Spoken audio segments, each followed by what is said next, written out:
નમસ્તે બાળકો, યોગી education Gujarat YouTube ચેનલમાં સ્વાગત છે તમારું. બાળકો, આજે આપણે જોઈશું ધોરણ 4 ની જે પ્રશ્ન બેંક જાહેર થઈ છે એ પ્રશ્ન બેંકનું સોલ્યુશન. સૌપ્રથમ તો વિષય છે પર્યાવરણ. સમય જે છે 1 કલાક આપવામાં આવ્યો હતો તમને. કુલ ગુણ 25 હતા. જોઈએ હવે સોલ્યુશનમાં. પ્રશ્ન 1, વર્ગીકરણ કરો. નીચે આપેલ ફળો અને શાકભાજીને અડકવાથી લાગતા નરમ અને બરછટ એમ બે ભાગોમાં વર્ગીકરણ કરો. આપવામાં આવે છે વસ્તુઓ જે છે દ્રાક્ષ, કેળા, ટામેટા, અનાનસ, ચીકુ, તુરિયા, કંટોલા, દૂધી અને કોબીજ. તો જવાબ જોઈએ હવે. નરમ શાકભાજીમાં જવાબ થશે દ્રાક્ષ, કેળા, ટામેટા, ચીકુ, દૂધી. બરછટ શાકભાજીમાં જોઈએ તો કારેલા, અનાનસ, તુરિયા, કંટોલા, કોબીજ. અહીં ફળો પણ દર્શાવવામાં આવે છે, ફળો અને શાકભાજી. નેક્સ્ટ જોઈએ. નીચે આપેલ ફળો અને શાકભાજીમાંથી જલ્દી બગડી જાય અને થોડા દિવસ સારા રહે તેવા ફળો અને શાકભાજીના વર્ગીકરણ કરો. ટામેટા, તરબૂચ, બટાટા, પાલક, કેળા, ડુંગળી, નાશપતી, ચીકુ, કોથમીર, આદુ. જલ્દી બગડી જાય તેવા ફળો અને શાકભાજી જોઈએ તો જલ્દી બગડી જાય અને ફળો અને શાકભાજી જોઈએ તો ટામેટા છે, ચીકુ છે, કોથમીર છે, પાલક છે, નાશપતી છે, તરબૂચ છે અને કેળા. થોડા દિવસ સારા રહી શકે તેવા ફળો અને શાકભાજી તો જવાબ છે બટાટા, ડુંગળી અને આદુ. નેક્સ્ટ જોઈએ હવે. નીચે આપેલ શાકભાજીમાંથી કાચા ખાઈ શકાય અને રાંધીને ખાઈ શકાય એવા બે ભાગોમાં વર્ગીકરણ કરો. દૂધી, ગાજર, મૂળો, ભીંડો, બટાટા, કોબીજ, કાકડી, ગવાર, રીંગણ અને બીટ. તો કાચા ખાઈ શકાય તેવા શાકભાજીના નામો છે તો ગાજર, કાકડી, મૂળા, બીટ અને કોબીજ.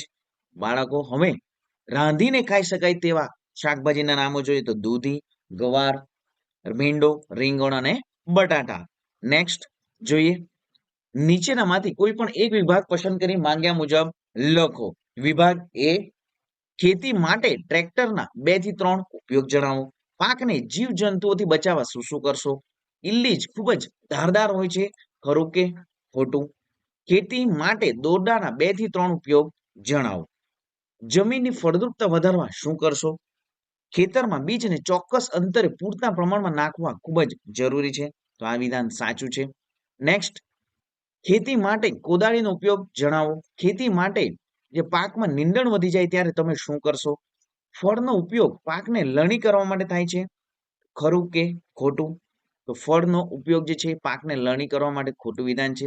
ફળનો ઉપયોગ ખાવા માટે થાય છે. નેક્સ્ટ, સૌથી અહીં પ્રશ્ન 3 જોઈએ. ખોટો શબ્દ છેકી વાક્ય ફરીથી લખો.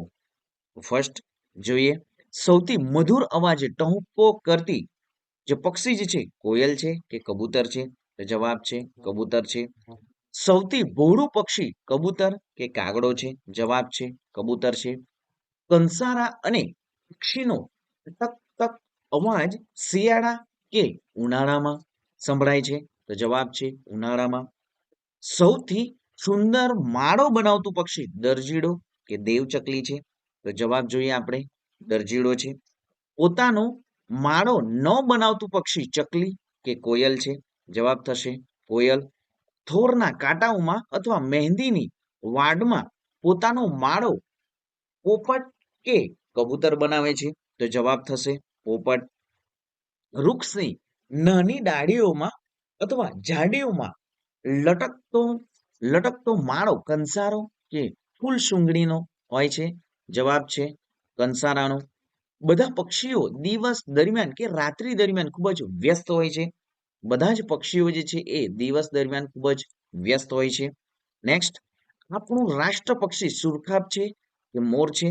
તો આપણું રાષ્ટ્ર પક્ષી છે મોર છે. ગાયના આગળના દાંત, બાજુ પરના દાંત ઘાસ કાપવા માટે હોય છે? તો બાજુ પરના દાંત. સાપને સીધા કે વાંકા તીક્ષ્ણ દાંત હોય છે? તો જવાબ છે વાંકા. આગળના દાંત જીવંત પર્યંત વધ્યા કરતા હોય તેવું પ્રાણી બિલાડી ખિસકોલી છે? તો જવાબ થશે ખિસકોલી. વૃક્ષના થડમાં કાણું પાડી માળો બનાવતું પક્ષી કંસારો કે સુગરી છે? તો જવાબ થશે કંસારો. છીછરા પાણી અને કાદવમાંથી નાનું જીવજંતુ શોધવા પક્ષીના લાંબી ટૂંકી ચાંચ ઉપયોગી છે? તો જવાબ થશે લાંબી. પાણીમાં તરવા માટે અનુકૂળતા ધરાવતા પહોળા પંજા બતક બગલો ધરાવે છે? તો જવાબ છે બગલો. નેક્સ્ટ પ્રશ્ન 4, નીચે આપેલ સ્થળ પર તમે જાઓ છો, તેમાં મુસાફરી કરો છો, તમને કેવા અનુભવ થાય છે તે લખો. રેલવે સ્ટેશન, બસ સ્ટેશન, દવાખાનું, બેંક, બગીચો અને બજાર. તો બાળકો અહીં તમારે પોતાની રીતે તમે જ્યાં બેંકમાં જાઓ છો કે રેલવે સ્ટેશન, બસ સ્ટેશન, તમારા અનુભવ તમારે લખવાના છે. નેક્સ્ટ, જાહેર સ્થળો પર ખૂબ જ ભીડ જોવા મળે છે? તો સાચું વિધાન છે, જાહેર સ્થળો પર ખૂબ જ ભીડ હોય છે. ખુલ્લી જગ્યામાં ખેતરમાં શૌચ માટે જવું જોઈએ? ખોટું વિધાન છે. સારવાર માટે પોસ્ટ ઓફિસે જવું જોઈએ? તો આ પણ વિધાન ખોટું છે. નેક્સ્ટ જોઈએ પ્રશ્નોના ટૂંકમાં જવાબ. તમે તમારા ઘરે માતા પિતાને કયા કયા કામમાં મદદ કરો છો? તમારા ઘરે રોજની શાકભાજી ક્યાંથી આવે છે? મંડી એટલે શું?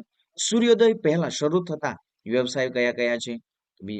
બાળકો અહીં જે પ્રશ્નો આપવામાં આવે છે એ ખાસ તમારી નોટબુકમાં પણ લખી લો. અને વિદ્યાર્થી મિત્રો સંપૂર્ણ જવાબો માટે ટેલિગ્રામ ચેનલમાં જોડાઈ જાઓ. તો અહીં જે પ્રશ્નો જે આપણ છે આપણી વાર્ષિક પરીક્ષા માટે પણ ઘણા ઉપયોગી છે. તો ખાસ વિદ્યાર્થી મિત્રો ચેનલને સબસ્ક્રાઇબ નથી કરી, ચેનલ સબસ્ક્રાઇબ કરી દો. ધોરણ 3 થી ધોરણ 10 સુધીના તમામ જે એકમ કસોટીના વિડીયો જે છે આપણી યુટ્યુબ ચેનલ પર મૂકવામાં આવે છે. અને વાર્ષિક પરીક્ષા, દ્વિતીય પરીક્ષા, તમારી જે પ્રથમ પરીક્ષાના પણ વિડીયોના મોડેલ પેપરો જે છે આપણી યુટ્યુબ ચેનલ પર મૂકવામાં આવે છે. તો ચેનલને સબસ્ક્રાઇબ કરી દો, વિડીયોને લાઈક કરી દો.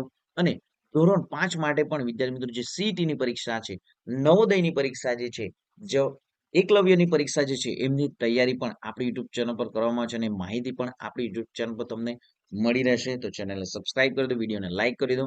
મળીશું નેક્સ્ટ વિડીયોમાં નવી જ્ઞાન, નવી માહિતી સાથે. જય હિન્દ બાળકો, વંદે માતરમ.